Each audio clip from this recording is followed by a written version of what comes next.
Hello, Carl here with Sustainability Theory News. We're over at permaculturenews.org, the website for the Permaculture Research Institute. And they have an article talking about ponds and pond liners.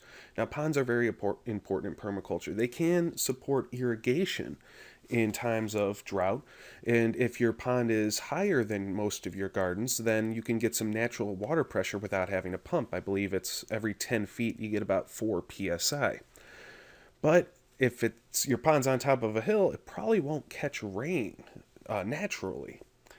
That's where a lot of ponds come in permaculture. They put them in low-lying areas to capture rain and then slowly feed plants and trees that are around them. If that is the case, then you probably don't want a rubber or plastic liner.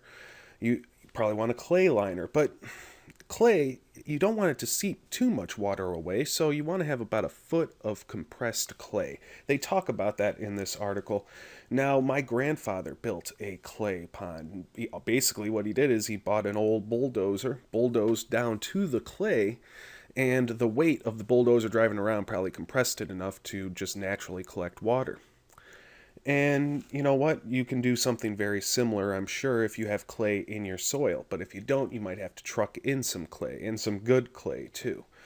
You know, if you got a sandy, loamy soil, water's not going to retain in there. It's just going to drain away, which is good for planting a lot of things, but not building ponds.